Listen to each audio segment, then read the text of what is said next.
Okay, let's call the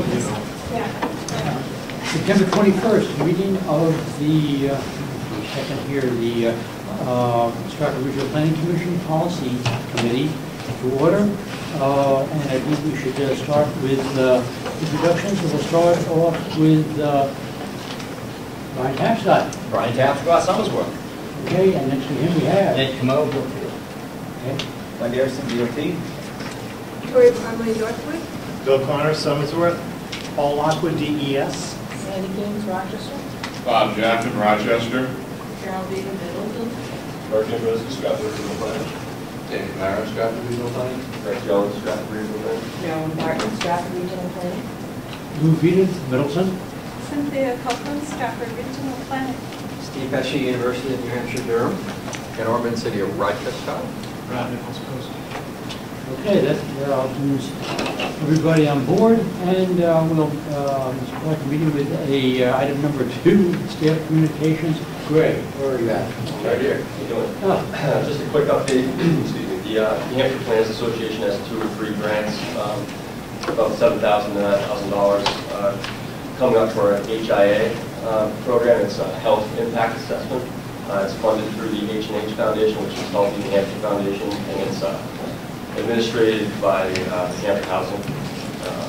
Basically, Michelle and I attended a workshop last week at the LGC in Concord, and it was a workshop basically to get us geared up for the HIA program, which is coming through. It's been slowly gaining momentum in the country. They've had a lot of HIAs over the past few years that have been done. And it's basically set up a lot like the environmental impact assessment program, and it looks at a project or policy to sort of elicit or to determine what the health impacts, the implications of that policy or project have on the community's health. So it's basically a report which looks at all of these health determinants, and it's supposed to be a subjective report. It's not a lobbying document. It's supposed to give a broad overview of what the implications for health are for a project or a policy. So we've got these 2 or 3 grants that are coming up. We're trying to find projects in our communities that we think are a good fit for the HIA, and we're just trying to get the word out. And there's some information in your packets which came along, which will give you a little bit more information. And if you feel that you've got a project in your community that would fit, we'd certainly like to hear from you. Can you give an example? Yep. In your packet, there's a little piece of paper that is a base in Georgia, a military base. I think it's Fort McPherson. This is part of the decommission program that's going through the country right now to decommission some of these large military bases. This Fort McPherson is a 400-acre parcel which the city is going for a rezoning project with. So basically they've got these different zoning designs, and they're doing a health impact assessment on the different designs to try to figure out what the health implications of the rezoning will have on the surrounding communities of others and the surrounding communities. So if you look on the back page, it'll give you the findings of the HIA and then the zoning recommendations which came out of the project. And this just kind of gives you an example of what type of information you get from an HIA. So we've been advised to try to find a project that's small enough, that's digestible, that we can actually complete with the $7,000 to $9,000 grant. So it's not going to be like a large project by any means, but we're trying to get it from the door and get going. So we have our application deadline is October 12th, I believe. So if you've got any projects that you think would be a good fit, we'd certainly like to hear from you. Greg, thank you very much for your presentation. Any questions? Moving on to item 3, which will be an action item. The draft MPO meetings of August 17, 2012, I believe, are in your packet. And we'll have a chance to look them over. The motion would be in order to approve. Chair, let's make a motion. We have a discussion. Okay, the proper would be to make a motion. Make a motion. A second. The motion is made by Bill Thomas. I'll second it. Okay, open for discussion.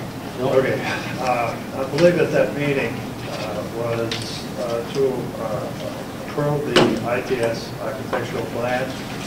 Staff gave a presentation at that meeting. Is that correct? No, it was one before that. Okay, the one before. Okay. And so my question is, during the staff updates today, one of them will be intelligent transportation system update. And we're able to pull the website up and take a look at the plan. I would like to know whether or not all of the members and the stakeholders are included in this plan. If there are any missing, any of the communities that should be included in this plan are included. Are we able to pull up the website and look at the plan? We can certainly We'd like to do that. Should we wait until the ITS agenda item, or? I'd like to do that before we approve the action item 3.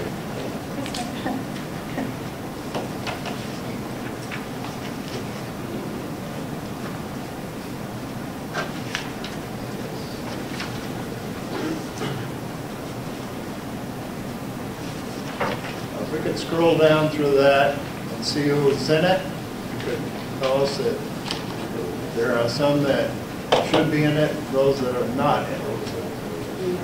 Do we have any that stand out that are not in it? You know of any that are not included in it, staff? Yeah, so you're specifically talking about the communities within the Strafford planning region? That's correct. Yes, they are all, so they're all covered in the stakeholder group. They're all, Yes, well, could we go back to that screen you had before? And we have, all the members are down on that plan right now. They're detailed on that plan. yes, this website summarizes, this is an actual plan. We can pull up the plan too, which has a complete listing of all the stakeholders. It does say in there, all cities and towns within the Strafford Regional Planning Commission area. Yes. Okay. That we would. Okay, and now the stakeholders, see, that's the stakeholders. And you have a list of the members up there? Back to the first What do you mean by numbers, though? members of the These members yeah, that are sitting at this table? yes, commission members. Yeah. You may have to look into the plan for specific stakeholders then, is that correct? Right. I don't believe you Stakeholders want and business. Once communities. Don't you have a list of members up there that are included in this plan? I still wonder what you mean by members. The stakeholders. The towns and communities, yes, the towns, the cities. In the plan itself. Come over to the communities page. Yeah, there you go.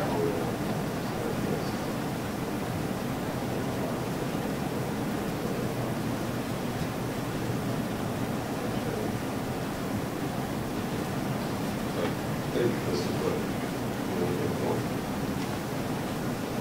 This is the actual ITS architecture document.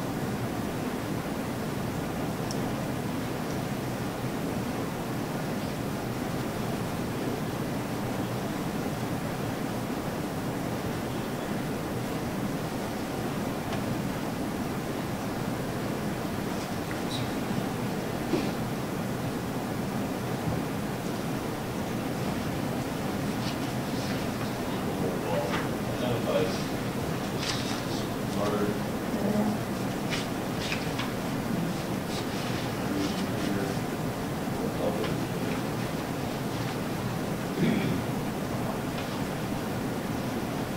It's also Rockingham, too, a shared document with Rockingham Planning Commission.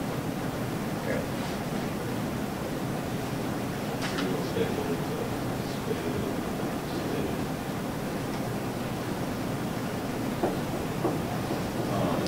Thank you.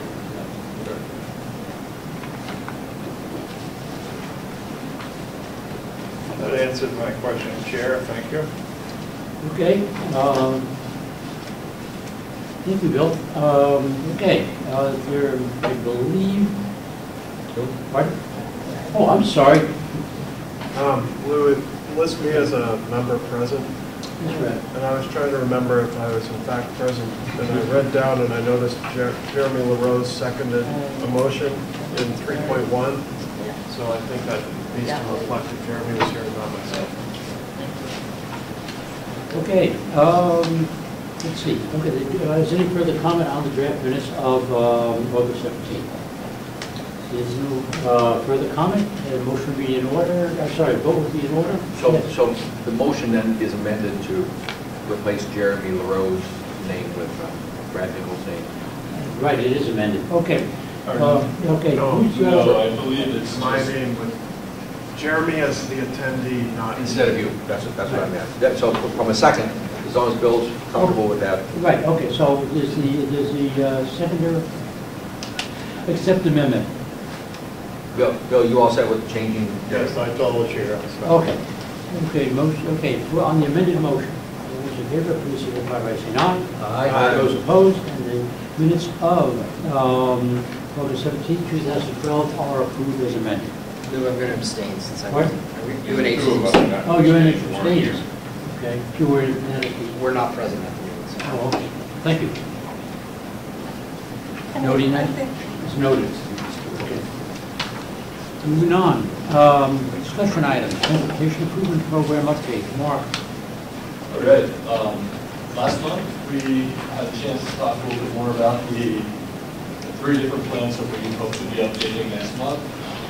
The 2013 through 16 transportation improvement program, air quality conformity analysis and determination, and the 2013 through 2040 metropolitan transportation plan. Since that meeting, we received quite a bit of information about financial assumptions from the Hampshire DOT to resolve remaining air quality challenges that came up in the process. Everything is resolved at this point. So we have pretty much finished the document at this point. So we reformatted it from the last time we had done the transportation improvement program. Some of the content of the document changed a little bit. This is primarily to make it a little bit more clear, to streamline it.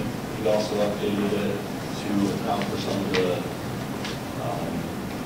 new information that came out of the transportation reauthorization bill that we had in progress 20%. So this is available online. I'm not going to go through all the text at this point, but basically we give an introduction to describe what the point of the document is, and what the requirements are surrounding the document. We go through, we show our planning agreement, which is the communities here. We talk about the development process, and this is where we go into the way we develop projects and get to this document, I guess, in New Hampshire. We start out with project solicitation that we did in the spring of 2011. How that works its way into our metro plan and the state's 10-year transportation plan, and then also how the first 4 years state's 10-year transportation plan makes up the body of projects there. So moving on, we just have a schedule of projects here. Our schedule here is looking at this page. So formatting that stuff a little bit. Moving along, we talked about the state's transportation improvement program, which is basically just the 4 MPOs. Transportation improvement program is stuck together along with projects from other parts of the state.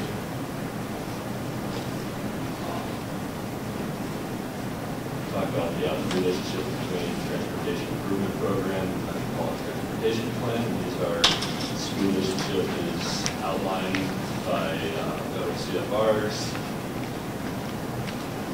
This is the relationship. This is the planning process. This is an old document. From federal, or an old figure, I believe it's from Federal Highways, it talks about the planning process for the TIP.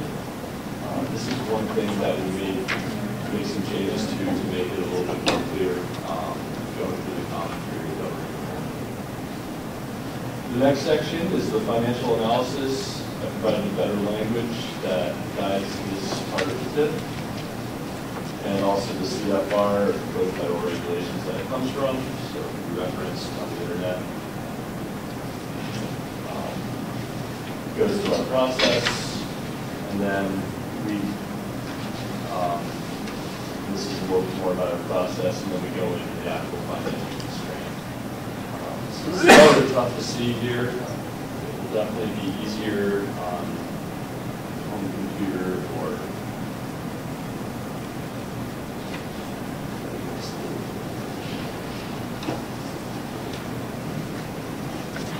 Want me to turn the lights off for a few minutes? It would help if I think it should be all right. Just need to make it a little bigger so folks can see what's going on. I think this is a little bit easier. So what we have here, this is basically the most summarized form of the table. I'll just run through the 2013, just to save you going through all 4 of the years.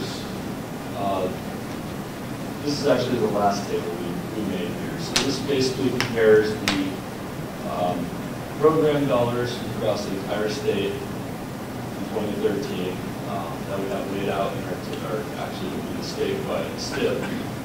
And then also the total statewide revenue that we believe is coming in for year 2015. And then it compares the two totals and comes up with a balance for the year. In this first year, you may notice that the federal program dollars are in the red somewhat. The reason for that, this will be explained in the planning assumptions.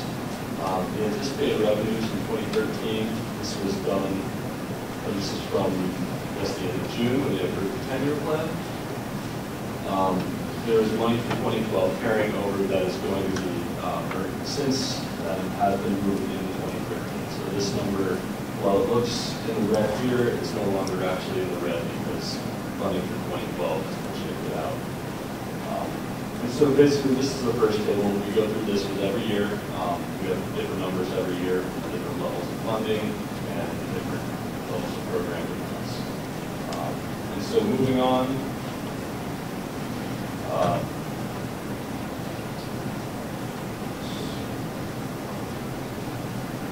we get into a little more detailed breakdown, and by year, this only shows the program funds.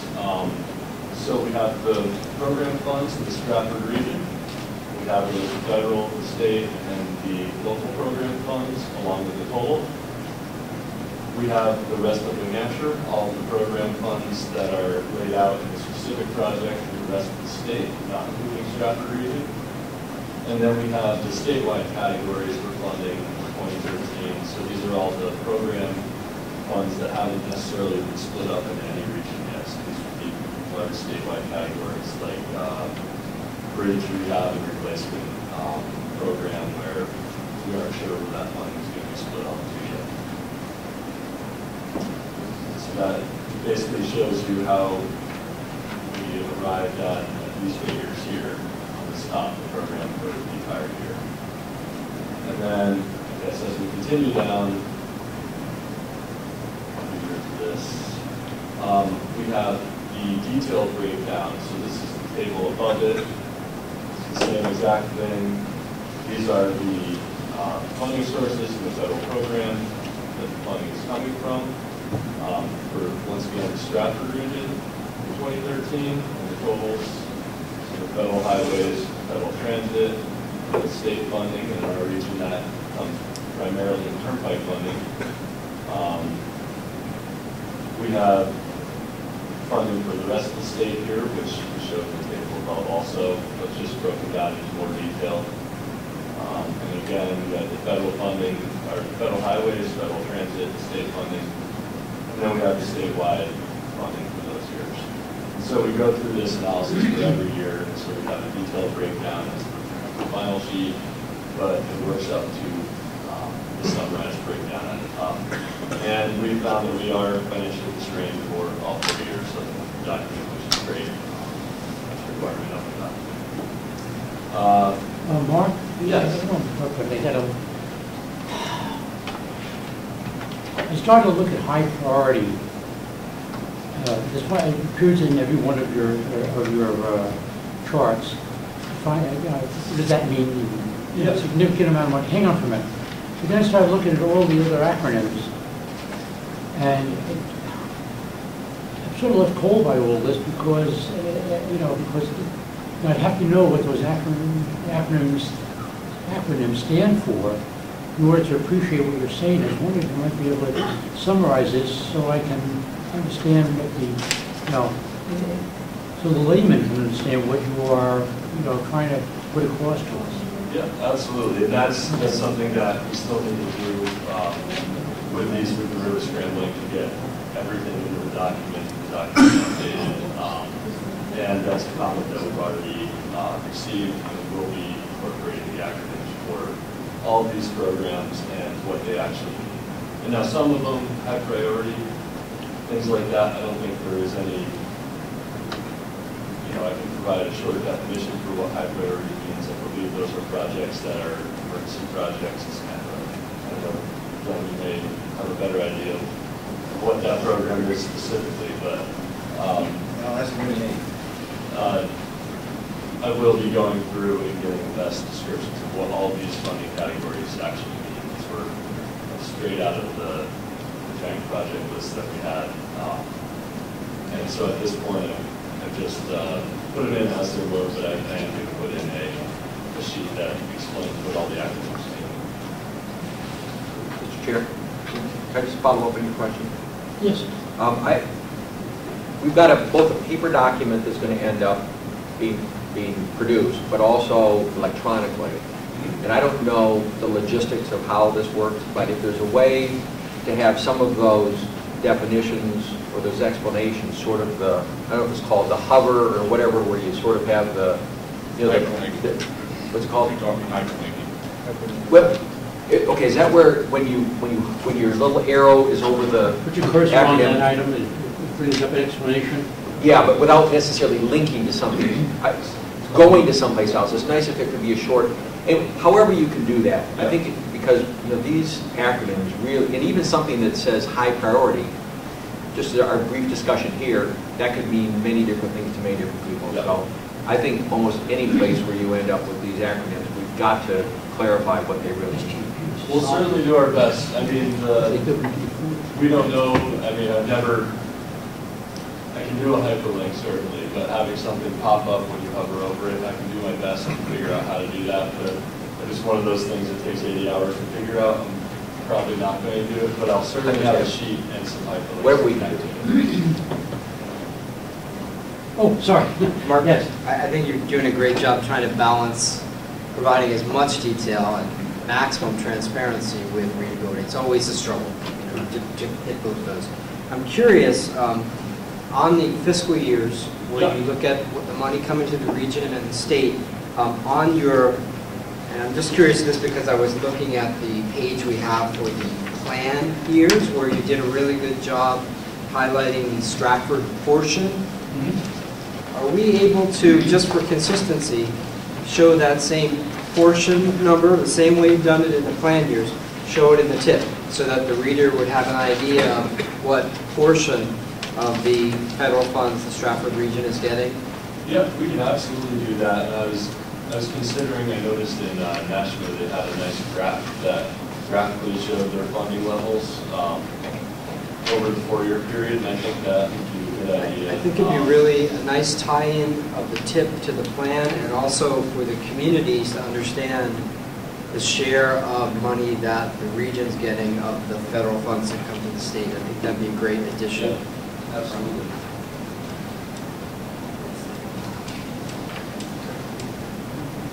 Okay. Mark, does that complete your presentation? That completes the tip, unless there's any more questions. Dan's going to run through the air quality analysis quickly. Okay. Moving right along then to, have you touched on the long-range transportation program update? Yeah, the long range, I can do that right now. I printed out the first page I wanted to show everybody here. This is the planning assumptions we have. We're doing a financial constraint on the long-range transportation plan. This guidance is provided by New Hampshire DOT, and I guess we've done the best we can with it at this point. I think it's in pretty good shape. So the funding assumptions running through, the first assumption is we don't have state funding as a match. We're going to be using full rates ongoing past 2022, so the years 2023 to 2040. That's the way things are now. That's the way we plan for things in the New Hampshire 10-year transportation plan. And so that's what we're going to carry out through the horizon year of 2040. New Hampshire DOT provided the latest planning assumptions, and that is that we are going to have consistent level funding as we have now with the reauthorization bill. So basically starting at the MAP 21 levels, we're moving heavy progress to 21st century levels, which is right around $160 million a year. We're going to continue with that, and DOT tables they gave us, they were using a 1.57% inflation rate on the funding per year. And so we stuck with that for our project so that we could have in the long-range transportation plan, we're representing our year of expenditure accurately and accounting for inflation. So we're staying the same dollars that we have, that the revenues are projected. Moving down, Hampshire DOT in the last tip cycle for the 11 through 14 transportation improvement plan provided us with a worksheet to calculate our percentage, theoretical percentage, which would be how much we were allocated out of the total federal funds in our region. The formulas they used were based on lane miles, road class, and population within the specific regions. Our apportionment came to about 10.1% of the total funding annually in New Hampshire for federal funding. And within this, we can assume that we will have local match to meet the federal match requirements, which is usually 20% of the project cost. That's not reflected at this point in the sheet that you have to flip over the page. And so, moving down to the next sheet, this whole thing in here. Dan and I put this together pretty quickly with a lot of information to make sure we fit in there. I think there are over 100 projects. There are a couple of small things we still need to do. We need to add phases to some of the projects. So if there's an engineering phase for certain projects, we need to include that and the year that it will happen in. But as far as overall cost, which was our first goal, for financial constraint and having to pay for these projects, we wanted to get that done in half. So we go through by year. What I show first is the total New Hampshire funding that came directly off a sheet DOT gave us for the out years, 2023 through 2040. I show our apportionment, which is 10.1%, and I applied that to the federal highways and federal transit dollars. I got a total, which is this column here. And that is the federal highways and federal transit dollars together.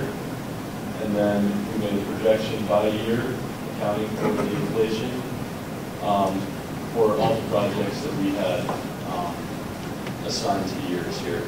So you'll notice that theoretically over this 17-18 year period, we should be receiving almost $600 million. At this point, we have allocated about $230 million. So for the entire period, we are financially constrained, and for the first, for every year within this, we are financially constrained. Moving on to the list that this was made up of here. Nope. I'm sorry, yes, go ahead. I'm sorry, Mark, before you move on, Yeah. was the 10.1% that you got from DOT supposed to be equally applied to both highway projects and FTA projects? Because I find that hard to believe. That's the question I actually sent an email to Nick Alexander about, because that wasn't clarified within the worksheet, and I haven't heard anything back at this point. So I'm going to keep hounding him because I don't think that's how it should be split up. I think it's higher than 10.1%. And it's interesting, in the TIP and then through the 10-year plan, it starts out at about 18% and it drops down to about 8% when you get out the 10-year plan.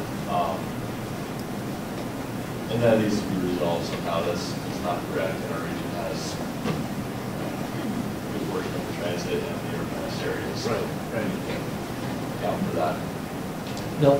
I had a question about the Surface Transportation Reauthorization Act, the bill that was provide funding for the bulk of these projects. And this funding and bill will expire, I believe, in 2 years, approximate. So your expectations and long-term projects, how do you go about solving this conundrum of forecasting the future? You know, it's a difficult one. It's certainly an inexact science, when you want to call it a science. It's, you know, it's really hard to tell what the funding levels are going to be in the future. We haven't, at the federal level, raised gas taxes in 92, I think. So, you know, the assumption that we're maintaining funding or moving up slightly on funding may be somewhat unrealistic. And, you know, we're going to need to find some way to pay for these funding increases, even if it's just, you know, this is just inflation is what we're showing. But we have to do the best we can, and the best we can do is using the latest planning assumptions, and that's what the guidance in the federal regulations tell us to do. So the latest planning assumptions that we have were provided by New Hampshire DOT, and they reflect the funding that is in moving ahead for progress in the 21st century. Because that's, you know, we had safety loop, which is, I can't remember what the acronym is, but it's the last reauthorization, that transportation bill that we had funding increasing quite a bit. This bill holds it at the level that it was left at. So we're planning on not receiving more funding proportionally over this period. We're doing, I guess that's the best we can do, and that's the goal, is to do the best we can do to make the closest assumptions to what we expect today. What's your reality? We just make the estimate of the funding. You have a question? I would like to add a comment to what Mark just said in response. Actually, right now, the really important thing that we should be doing for implementation of this act, Mr. Connor, is to communicate with each other. And so that's at all levels. Within federal highways and the different functions within U.S. DOT, Department of Transportation, but also with the NPOs and the state DOTs and the communities, and understanding what the planning assumptions mean and how they play out. These are really good questions that are being asked today. So when we say that the transit use in this area should be higher than 10%, that's a question and a conversation that should happen with DOT and the transit agencies and the NPOs, so that we have resolution on how this works going forward. So the most important thing we can be doing right now in the first days of our new Surface Transportation Act is having very good, meaningful conversations with each other and being respectful about our positions and our knowledge base and what it is that we feel we can go forward with.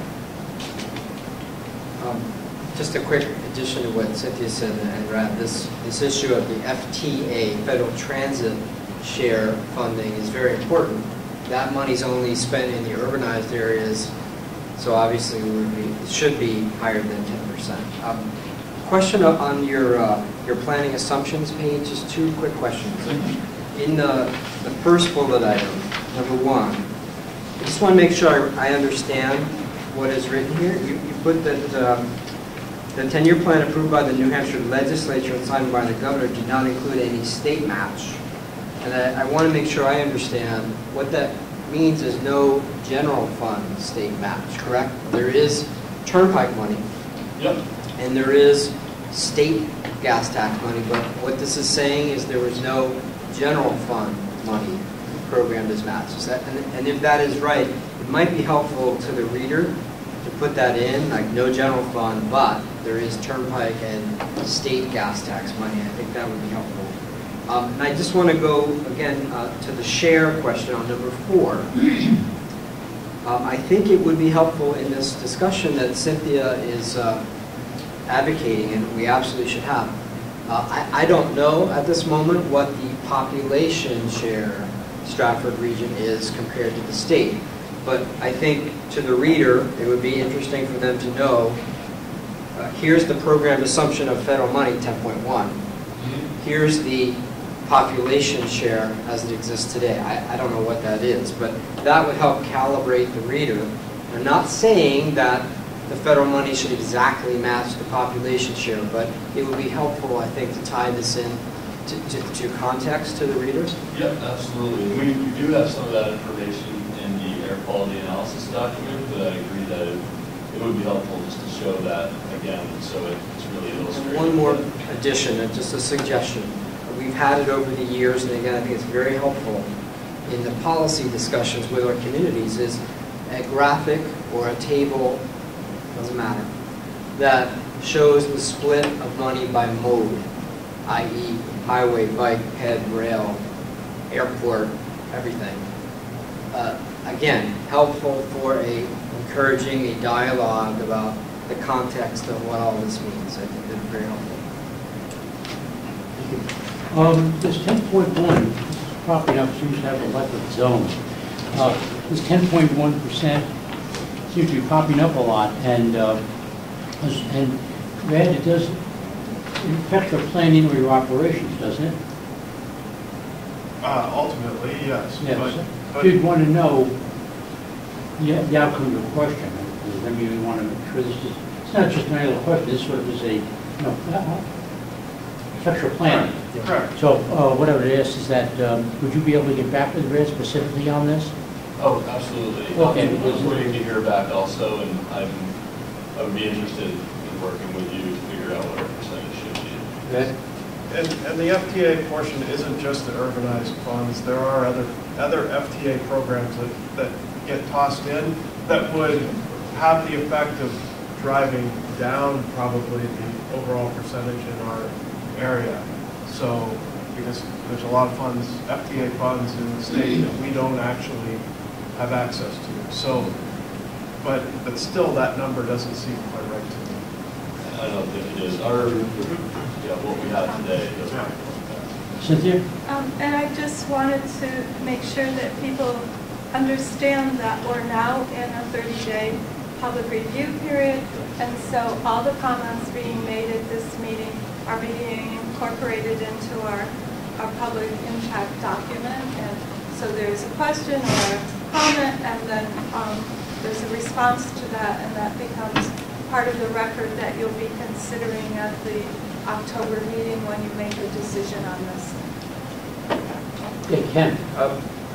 I'd sort of forgotten about that part, so it makes me want to ask a question. It's not necessarily an assumption, but if we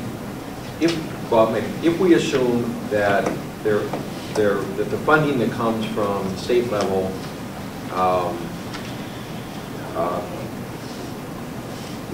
remains toll credits and whatever gas tax money comes, and there's not any general fund match, is it a correct statement to say that on the basis of what needs to be done, that it's inadequate, that we're going to continue to fall behind?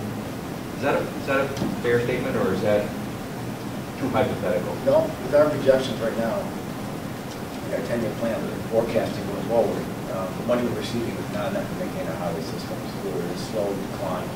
Right now, our goal at DOT is how can we manage the decline of our transportation system. And we're looking at different ways of trying to prioritize our work. You talk about tiering the road systems, we focus on what's important, like the NHS system, the National Highway System. That focus on our remaining money on U.S. routes and non-numbered state routes, and then letting the lower level roads basically just enough to hold together. So I guess my question is this. To the extent that comments are being incorporated, it's not really an assumption, but I think it wouldn't be inappropriate to have a recognition of the fact that if things move ahead as it's set forth here, that we will experience a continuing deterioration of our transportation infrastructure network. And there's no magical thinking that will make that happen different. It's just we need to recognize the fact that if we continue this way, we will continue to have deteriorating roads, bridges. Yeah, existing funding sources right now. That's a true statement. Go ahead. Thank you. And Glenn, you kind of focus on the highway side, but that's across the board. As Ken said, it's the entire network, the entire system, because the same thing is happening at coast. I'm sorry, one more kind of, just so I understand this table again. Yes. To help me read this and be able to relate it. The far right column, which says balance. Yeah. So as I read that, what that is saying is that is the difference between the theoretical apportionment and the actual programmed projects. So I'm wondering if the word balance might have a better heading, such as, well, if it's a positive number, what it is saying, let me just read it through. Yeah, basically what it's saying in 2023 is, I'll state this in my own words. Based on the 10.1%, which is an assumption given to us, there's $13.1 million of projects programmed. The region is not, has no program for its 10.8 million of theoretically apportioned funds, i.e., we're under programmed for our share. So that means if that number is positive, it means the Strafford region is under programmed for its share. Part of that, I will say, we've been putting this list together, and we did a first cut. We wanted to make sure that we were constrained.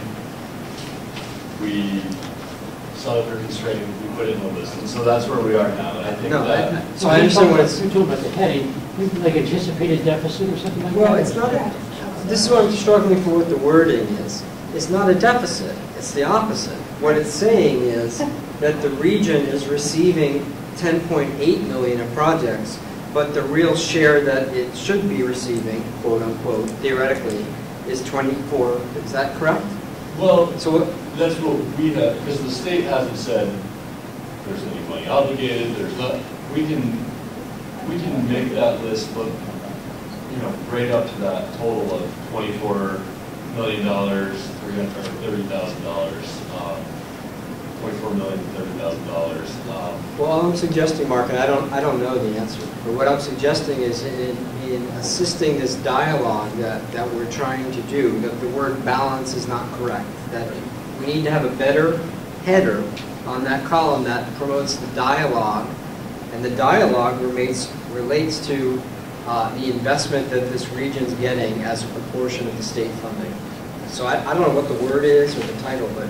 So I think what you're suggesting, if it's a positive number there, it's under-programmed. Correct. And if it's a negative number, it's over-programmed. So maybe the heading is under/over-programmed.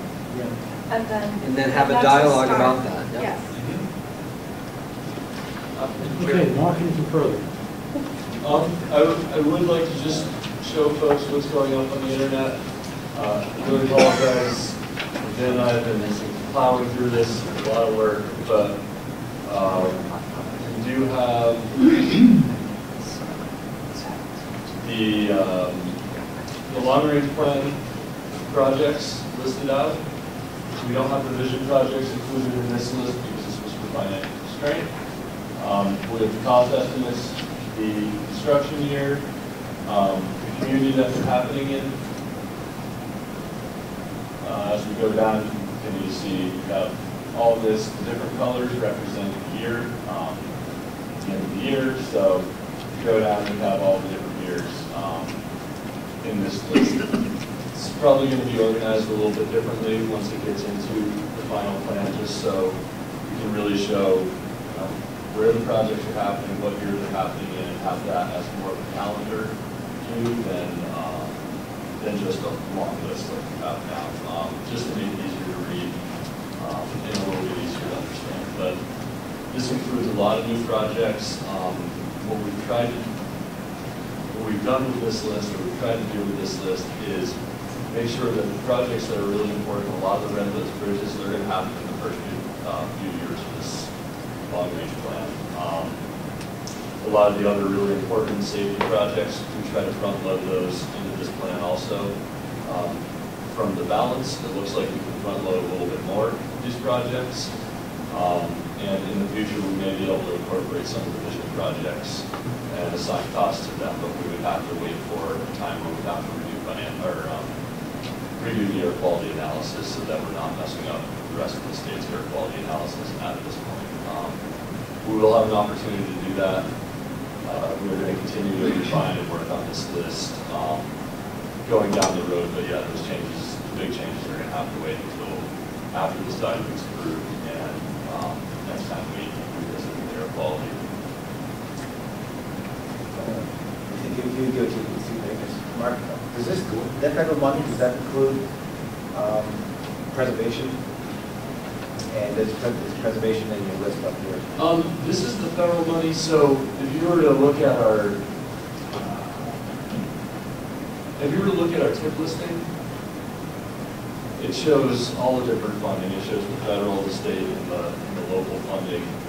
This list that we have right here is just talking about the federal funding. So overall per year, New Hampshire, you include the turnpike funding and the betterment and all these other funding sources that we actually do have in the state. I think we have 3 cents of the gas tax going toward the betterment and some other programs. We actually have more of a total of around $350 million a year. Is that about right for overall transportation? The $160 million, which is our baseline number here, is just showing the federal dollars. It's not showing any of the state dollars. So in this financial constraint, when it's all said and done, that federal number probably will only look like 80% of what it is now. To match that 20% of state or local dollars, that's something we can assume we're going to have at that point, but it's going to need to show the state and local dollars. It doesn't show that right now. Okay, Mark, are you, is this complete your presentation? Yeah. Done? Okay, any other questions, comments? Okay, thank you very much, Mark. Appreciate the effort. And moving ahead to 4.3, moving ahead for progress in the 21st century. Okay, presentation, and it sounds like Cynthia's comment. Yes. Back. Season's almost over for the Red Sox, right? We're all Long happy. time ago. Yeah.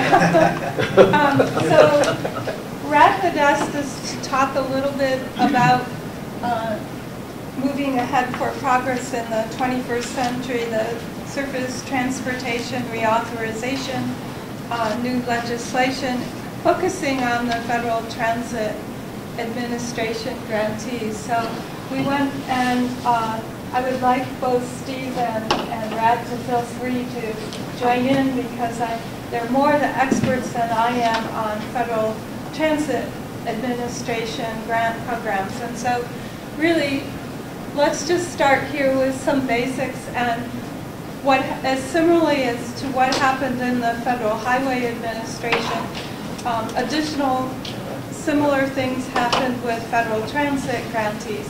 So we're looking at steady, reliable, predictable funding for the life of the program. That's 27 months, but 27 months we have steady, predictable funding. It still leaves the continuing resolution battles, but we have the authorization to proceed with the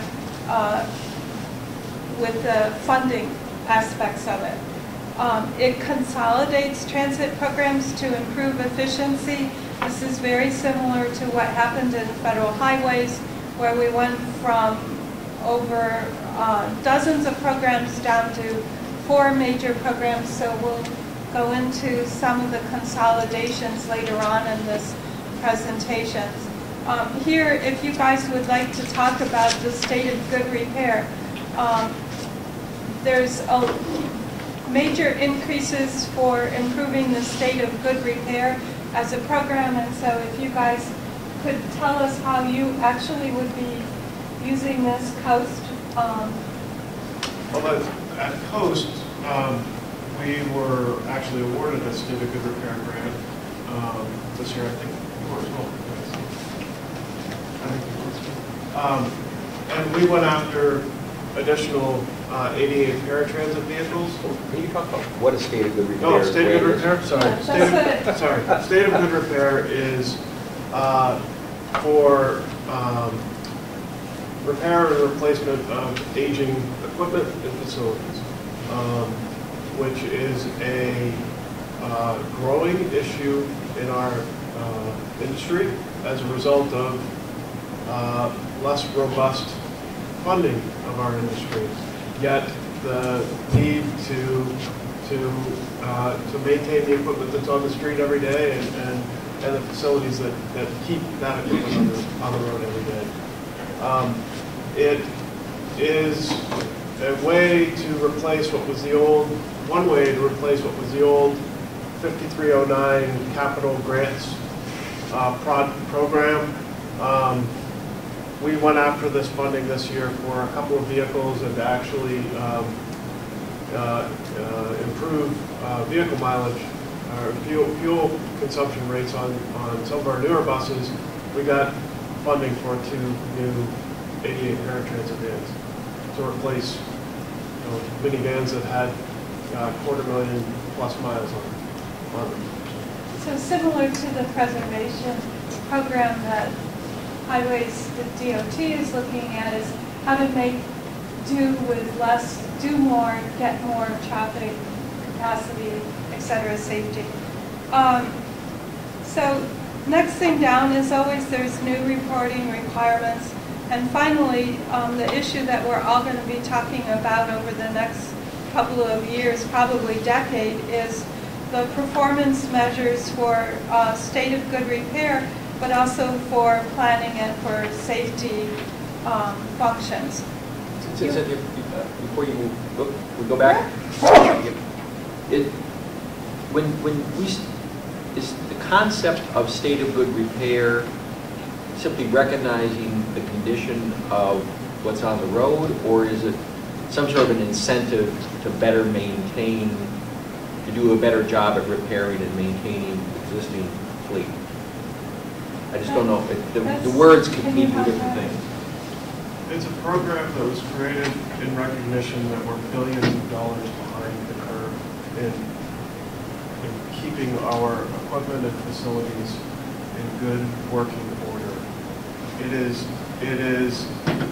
aspirational? you could say that. It's sectioning off a part of the old capital program for public transit to particularly target repair and replacement versus just replacement. Thank you. That's helpful. All right. So there's 2012 and 2013 authorized funding. So there's slight, yes. A question is map 21, the provisions, where they all passed, Congress passed all provisions of the program. Is that what we're looking at, how they divvied up the pie? Yes. And it's all been allocated? Yes. Okay, thank you. Yep. So this first one in 2012 just gives you an idea.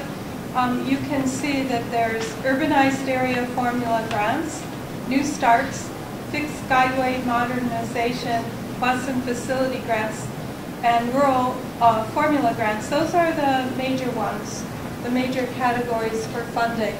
And then carrying over into fiscal year 13, you can see it's very similar allocation of the funding within the pot. The next one up is the highlights of program changes. So you can see there's 4 columns here. The first one is new programs. We're talking about state of good repair, but there's also safety authority, asset management, which our staff have been to webinars and training on asset management, and I imagine Coast staff are also proceeding to get training in that. Public transportation, emergency relief. In the middle one is repealed programs, the very popular job access and reverse commute program, new freedom program. These are all ones that we've been using in our region, and those have been repealed, and they've been consolidated over into jobs access and reverse commute is consolidated with urbanized area formula grants, and new freedoms has been consolidated with enhanced mobility of seniors and individuals with disabilities, which is pretty much what we've been doing already up here in the Strafford and Rockingham regions. And then there's the modified grants. Do you have any comments, either one of you? We continue to see how FDA is going to release new program guidance for all of these changes. There are regular updates and informational opportunities as the FDA is pretty wide-eyed trying to absorb all of the changes in MAP 21. All right, and then the last one goes, I have 2 more slides after this. So the last one goes to metropolitan statewide planning programs, which today we're here as a metropolitan planning program.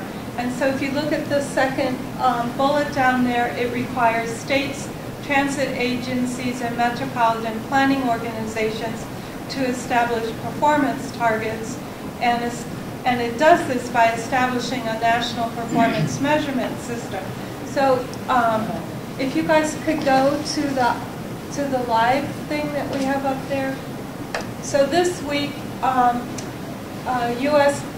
Department of Transportation has released 2 sites where you can go in. There's a national online dialogue on MAP 21, our surface reauthorization, and this one is focused on transportation performance measures. So if you would scroll up a bit, it's been receiving comments, so you can put your idea in, and then it shows up here, and you can read it, you can say you like it, you can share information, additional ideas, you can agree, disagree, and put in your own comments. So this is what U.S. DOT and their different agencies, federal highways, federal transit, are working on right now to get the process going on how to establish the performance measures that are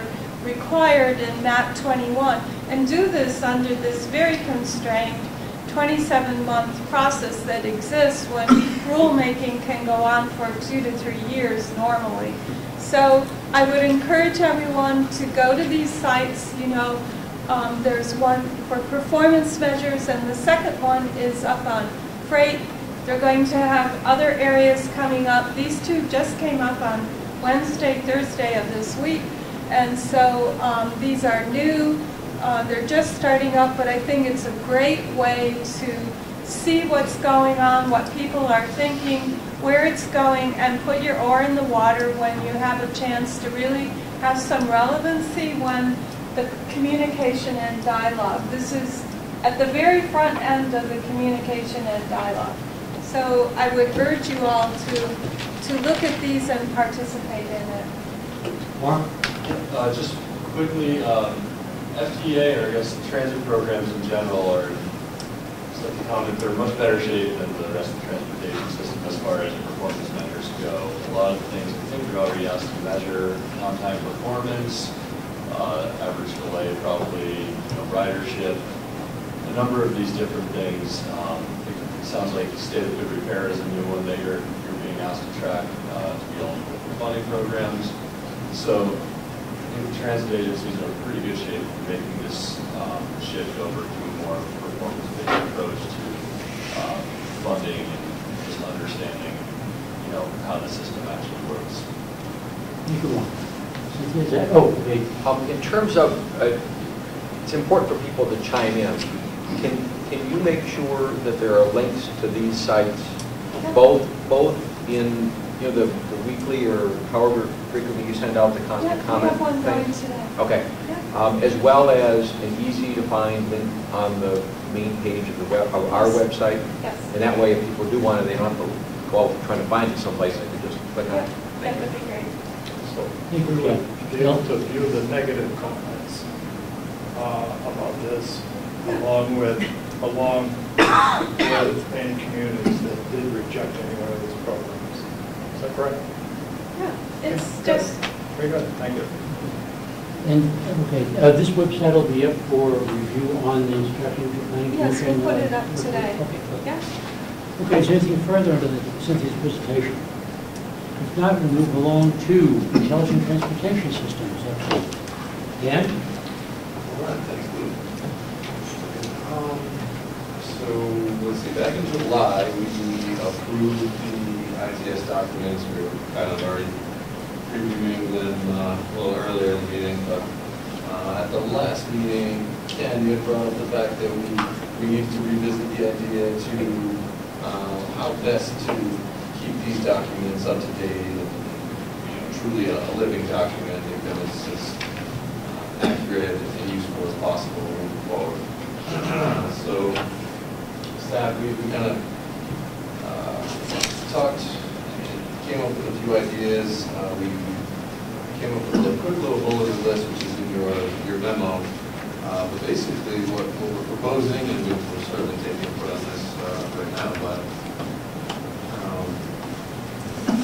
we think a few different things might go a long way to keep these up to date and accurate. The first being, make it known, and we can certainly put some language on the website about this too, but these documents can be updated at any time. So if there's a project in your community or your agency that is going to be applying for federal funding and is not in the current ITS plan, but needs to be in order to get that federal funding, we can go through our TAC and policy process to update the ITS plan and architecture and make sure that that project is in there so that you can get that federal funding. So that would just be a normal TAC recommendation and then policy approval. One little caveat with that would be, since we share this document with Rockingham Planning Commission, if it is a regional or interregional project, I should say, that overlaps with Rockingham, we should ask for their input. We should coordinate with them and make sure that it's worded accurately, or it should be in there as a project. We just want to include them with that coordination process because it is a shared document between the two agencies. So that would be the one, first bullet in the memo. The fact that we can update this at any time. But the second bullet would be, we're proposing to provide updates about ITS projects twice a year. Now these projects don't exactly happen every month, so we thought a monthly update or even a quarterly update would just be too much. There would be lots of no updates. So I think twice a year is a good schedule to start off with. So we're proposing the June policy and TAC movement and the January policy and TAC movement to provide a quick ITS project, at this date, this project's happened, it's up and running, it's working great, we might want to remove it or update the status in the ITS plan to say that it's completed. So we think having the June and January are really good because June is kind of the middle of the construction season. January is at the end of the construction season or the beginning, depending on which way you look at it. But it should be spaced out enough where we can provide some useful updates to let you know which projects have happened and which ones might be happening soon. So that was the second bullet. The third idea we had is potentially looking into some educational opportunities to, maybe have Denise from DOT come in, Denise Marco, who's sort of one of the head people at the Transportation Management Center at DOT.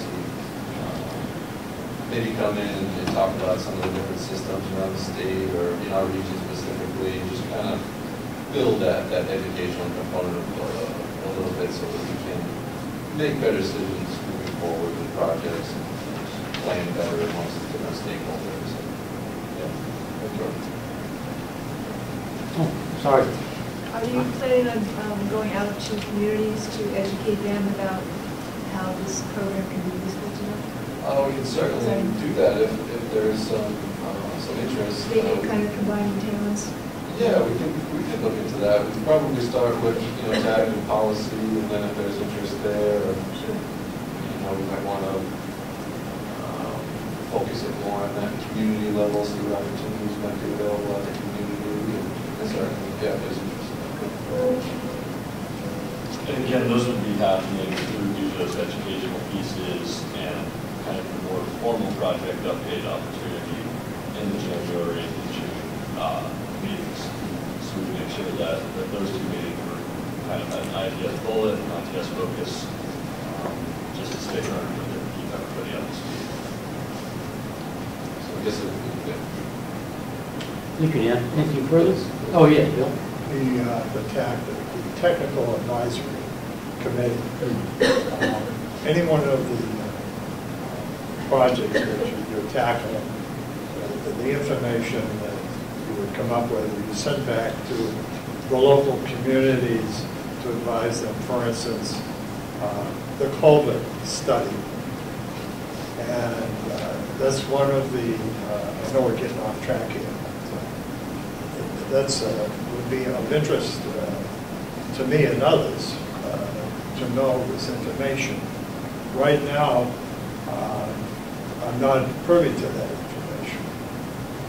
I would like to know this, the results of the study. It's been forwarded to the local engineering, the local TAC member, and I think that we should be included in on the distribution of this information. Thank you.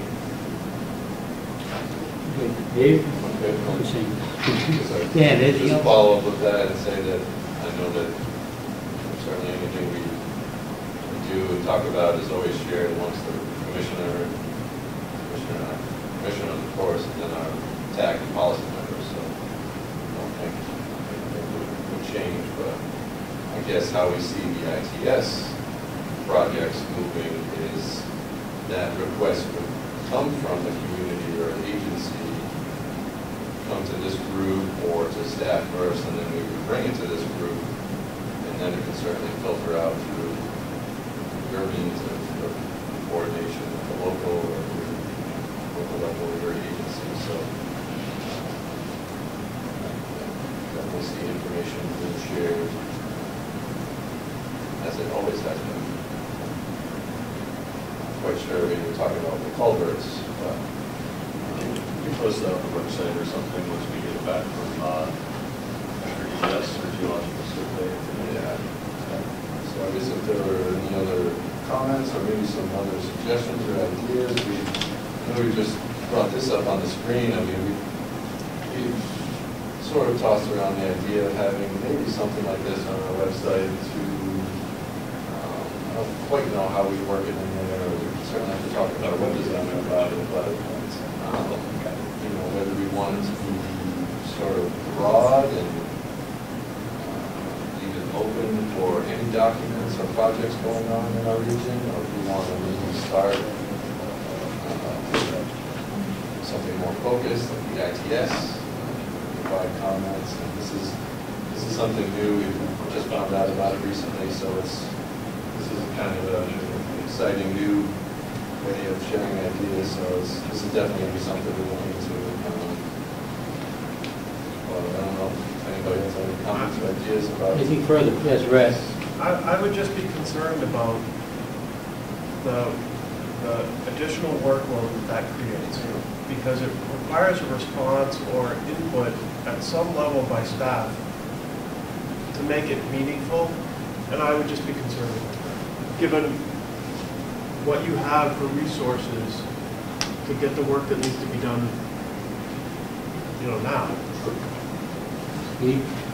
I would kind of echo that. I mean, we have the TAC meetings, we have the policy meetings. I think our goal should be to encourage those who are interested in having substantive conversations or input to come to the meetings. I mean, all these web things are great, but it builds an expectation that if you set up a blog, someone's going to be immediately replying thoughtfully and thoroughly to every instantaneous comment that's on. So I would agree with Brad, and I would encourage the commission to evaluate for cost benefit and stop time. And we have these meetings, they're great forums, and it's better to have a conversation than simply a blurb. I think maybe the answer is somewhere in between. I think if there's an opportunity to provide information that you don't have to respond to, it's just a way for members of the public who cannot get to these meetings to have their say. There doesn't have to be the dialogue back and forth, because I agree that could be endless. But, I'd like to just echo what Victoria said and maybe just elaborate just a tad.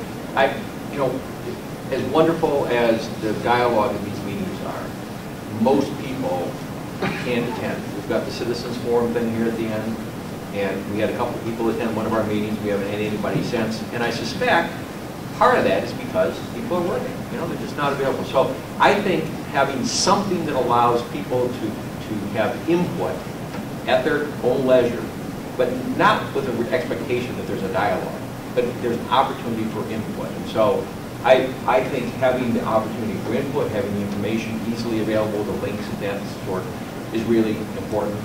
But I don't think, and maybe those comments, whatever they are, get packaged, simply cut and paste or printed or something. They become part of the packet that goes out, so everybody can hear what other people may have to say. I think getting that input is important, and we have an electronic way of doing it that I think hopefully could be minimally burdensome to staff. I've been listening to the entire conversation today, listening to some of the questions, and I have to tell you, from my point of view, I'm getting rather disappointed. People sitting here have a responsibility to people in their own jurisdictions. And my perception at this point is that responsibility as a group is trying to be transferred back to this staff. Everybody here represents a jurisdiction. If you need to come in and get help, or call and get some help, as far as I'm concerned, it's our job to share with our jurisdictions and then bring back inputs to this staff and to this commission. I'm very disturbed at a very strong level about some of what I'm hearing here. We need to be prepared. Questions were asked about acronyms. They're all there. Go read the stuff online. Be prepared for the meetings. I'm very sorry, but I'm not really happy with what I'm hearing. This staff would be working 72 hours a day if they did what everybody here is asking them to do. Thank you. Ed. I actually agree with Bob. I believe it is the commissioner's responsibility to educate themselves and bring that information back to the towns. But if the town comes up and disagrees, how do we transfer that disagreement into a vote? Just vote? Or are you going to account for that disagreement? That's a good point. Okay, Mark? I think, getting back a few points, and thank you for recognizing that we're busy, very busy people here. I think that the forum idea, I do like it in a lot of ways. I do like that idea that getting feedback from the public as far as the expectation of, certainly we wouldn't be able to write back every comment, but we may be able to create something. We're going to need to explore this idea in needs to be a very targeted discussion, I think. I think it needs to be specific on a couple of topics that are, of interest to the public. I think there's a lot of things that are of interest to the public, but we need to be selective about which ones we really take on. And I think that there is a way to respond, through these meetings, through some of the documentation we put out to the public, our newsletters. Those are opportunities to respond. I don't think we need to get back and make a response to, every single one that comes up. And there may be a way to group similar groups of feedback together, or similar concerns together, so that we can maybe we have 5 full things over the course of a couple of months that we need to actually respond to. That there may be different views about the issue at hand, but if we can just address it as the issue and respond to a number of different views in one response, that may be manageable. So we are going to have to look into it, and we're actually project updates I was going to talk about some things that we learned about recently help do some of this negotiating some of this challenge of public outreach while still getting stuff. Because there is an awful lot of responsibility for a very small NGO and regional planning commission in comparison to a lot of the other groups out there that have much bigger budgets and web designers and far more employees to do the PR work. So yeah, we're trying to do as much as we can with a little, and but we like these ideas, and I think it's really helpful in these discussions. Any other comment? Ed? So I still say that even if you made this a multiple choice and you had a graph, what are you going to do with the information? I didn't hear a clear answer to that. Even if, what is the DOT doing with this information? Are they making graphs out of it? Is anybody looking at this stuff, or is it? I think they use it to help direct policy. I think you have one comment. They haven't done rulemaking on most of map 21 at this point, and they have to do it within 18 months. So for the last 6 months, we'll have all the rules for the bill. But I think this helps direct them. It just shows what people are interested in. And if you have 20,000 people going to one comment and 5,000 people or 500 people going to another, well, maybe you just need to look into the issue on the other comment and take it, see what it has to say, and see if it has anything that should be paying attention to. Okay. So Mark, are you saying that the DOT uses this to create policy? Is that what you're just saying? I think they use it to understand what people are thinking about, so that they can understand their constituents. Because I don't think a lot of people, and I don't think this is federal highways necessarily making, interpreting all of these. I think they have some direction. They work with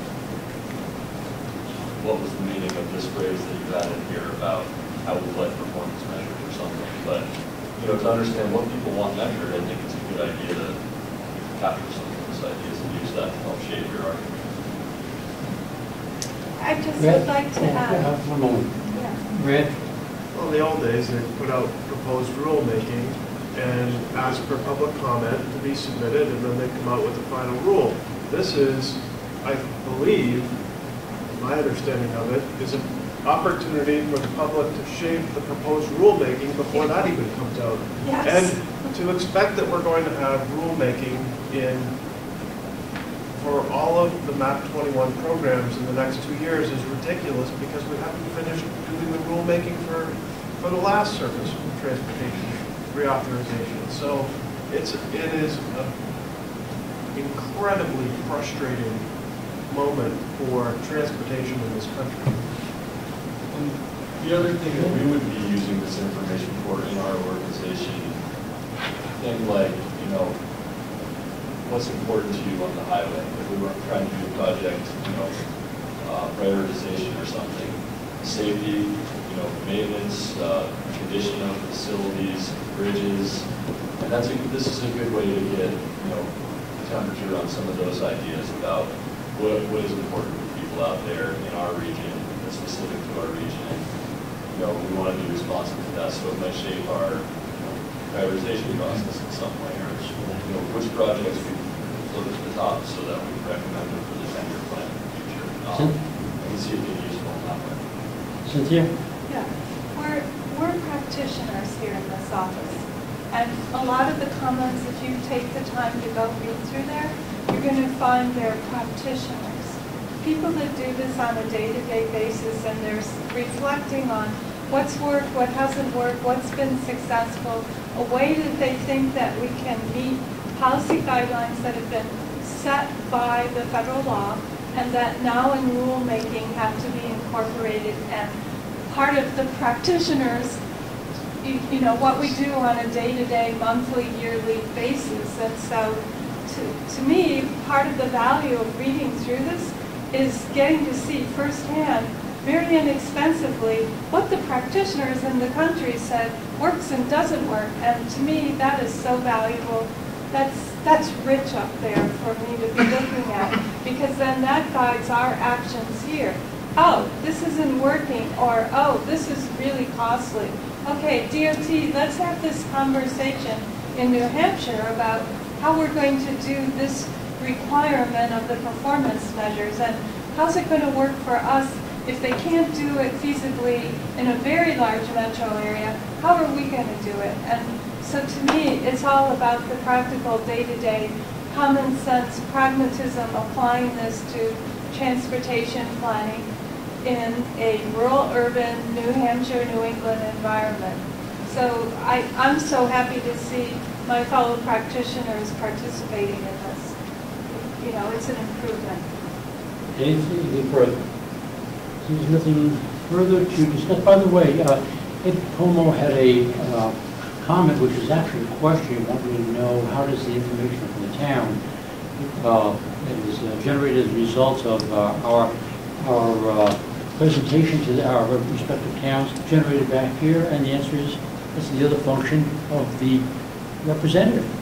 We've got to bring that information back to the table so that we have a complete idea of what the entire county is thinking and what direction they want us to take. So really it's a, I don't know if that was rhetorical or not, but anyway, I thought it would be obvious, but since you asked the question, you know, we should really be doing that function if we aren't doing it already. Okay, Dan, are you done? Yeah, just to wrap that up and kind of summarize. So dinner's almost ready. So there were no other ideas out there or comments or shifting things around to different ones. So I guess we'll try this method out, see how it goes. We'll certainly look more into this system. Definitely come back to the group at some point. I'd like to thank staff for that report. Thanks, Dan. Okay, moving right along to item number 5, project update. In words of one syllable or less. Cynthia, Mark, do you have anything to talk about? No, I don't. There you go. We'll have a couple of real quick things. Kind of getting back to what we were just looking at the info conference. We looked at a number of pieces of software to help us do this public outreach. We knew it was something that the policy committee is very interested in. My Mixer is one of the products we looked at. Couldn't get to the examples very easily on this, so I'm going to let folks look into this themselves. It's Mind Mixer. We'll send out more information on that. Really interesting public engagement tool. Another one that I think is more interesting because in transportation we have to do these performance measures is a product by INRIX. This product is being used by the I-95 Corridor Coalition now. It's being used by New Jersey TPA, which is the gigantic MPO, which has 7 million people in this region. This is live traffic information, agreements between this company INRIX, Garmond, other navigation systems. I think we have deals with Ford now, and they have a contract for all the information they receive that guarantees that the information comes into them anonymous. But basically what it is the programs that we've been having Greg do live all the time. It has really good sample size, has historical data, and it has a bunch of tools to do visualizations with the data once you have it. It gives you that delay time, it gives you your peak hours, you can go look up traffic incidents and know exactly where they're happening on your road network. It might be something for the IPS in New Hampshire to use to do incident management, incident response. It's somewhat expensive as a software, but we're going to do a cost-benefit analysis to see how much it's costing us to run a program with 1 to 2 employees out there, how much time it takes, how much we're paying in fuel, and then look at how much this costs for a monthly subscription, because this is very powerful software, or very powerful data sets and information. We do a lot of work with it. It's live, it's updated every minute. It's, we saw a demo of it, it's pretty cool. The website stinks though. You can't use any of the visualization tools. You can't really see much of the information on the website, but it does talk a little bit about the product data worker. So we can also send out this email or this URL so people can check it out online. We may have them come in and give us a presentation just to find out more. We may be able to get them in a policy meeting or something. Just wanted to let people know about that. And the last thing I just wanted to ask if anybody knows, maybe Brad, Weir Street Bridge is reopened in Dover. I heard it was going to be out for a long time. It seems like they slapped it back together. I don't know if you have any details. I've seen buses run over it. That's all I know. I hope that would not be the description used, because we're running buses with 40 to 50 people on them over every day. But Whittier Street Bridge did reopen a week or so after our last meeting, and we're back in business on Glenwood and Whittier Street, which is fantastic. And the pressure on our system and our on-time performance has been reduced significantly. So. Thanks, Brad. Okay. I would like to say one other thing. So, I know. I thought it was going to be him. So what Mark didn't say is that the state of New Hampshire has signed on to the I-95 Corridor Coalition, and so we're going to be receiving all of this information, and it'll be available over through I-93. And so Denise up at DOT is heading up that program and working with the I-95 Coalition, and we expect within 6 months that there'll be outreach and information available to everyone. So. Okay, Ken? I have a question. There was an announcement in the last couple of days about the fact that a project proposed at Skyhaven a couple of years out, funding has become available so that we can do it sooner rather than later. Is that going to require an amendment to a tip or action on the part of this body in terms of that? Because that's a project that's been on the transportation improvement plan, but I think it was scheduled for 2015 or maybe 16, and now it's going to be after 2013. Are we going to have that coming before us? Glenn, we don't deal with federal aviation funding on our transportation program. I know it's been shown in the 10-year plan. Right. As part of the transportation dollars. I don't think it's part of the federal money. Yeah. Doesn't it come through P's? Yes, but it's still federal funds, and it's on the tip. So I thought we might have to address the fact that the project date is changing. I didn't know how that would work. Cynthia will, looks like she's, will I saw that last drive hard night. on this and get back to us and Thank you. let us know the appropriate way of handling so we can get funding as quickly as possible and get the project implemented. Thank you. Anything further on item 5? Okay, item 6, other business. Mark? Really? Oh, okay, Marilyn. Don't ask, Lou. I know. I'll be really quick. I just wanted to remind commissioners that are here that next Thursday, September 27th, is our commissioners meeting. It'll be held here in this room at 7 p.m. And the meeting packets will be going out shortly. Okay, we're getting to wrapping up here. Citizens forum. Anyone correct? There's no citizens here. Just want to make that. Take a motion to adjourn. Second. I'll second it. Motion made and seconded. Is there any discussion? Oh, there is any discussion. Can we discuss? All those in favor? Please signify by saying aye. Aye. Aye. Everyone, any detractors? We're out of here. Yes, we are.